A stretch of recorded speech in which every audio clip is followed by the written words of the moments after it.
The story of Wintermere Vale. Far beyond the whispering pines and frozen lakes lay Wintermere Vale, a land where silence reigned so deeply that even the snow seemed to fall in hushes. The villagers there lived simple lives, mending nets, carving wood, and gathering by the glow of hearth fires that painted amber halos against the endless white. But each year, when the first frost glittered upon the vale, they hung silver bells along their doors, not for festivity, but for protection. Long ago, they said, a child had vanished on a winter night, drawn by a melody none could hear but her. When the searchers found her footprints leading into the forest, they stopped because the snow was unbroken beyond a point, as though she had simply stepped into air and vanished. Since then, when the wind carried a faint chiming sound from the lake, no one dared follow it. One cold dusk, a girl named Arnwin, daughter of the village bellmaker, grew restless. She'd spent her life listening to stories of things unseen, of frost spirits and vanished wanderers, but she believed the tales were only ways to keep children indoors. So when the bells began to ring faintly one night with no wind to move them, Arnwin followed the sound to Wintermere Lake,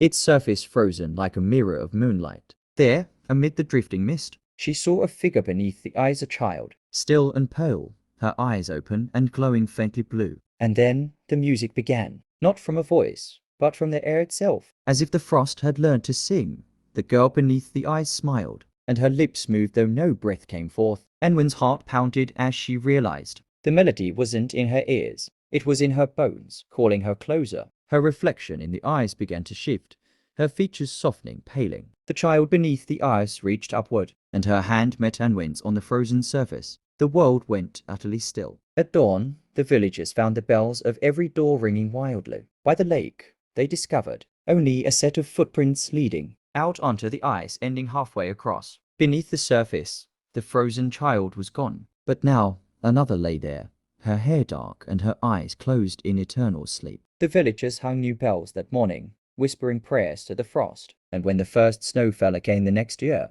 a new melody drifted across the vale, soft, sweet, and sorrowful, carried by the wind that only the bells dared answer.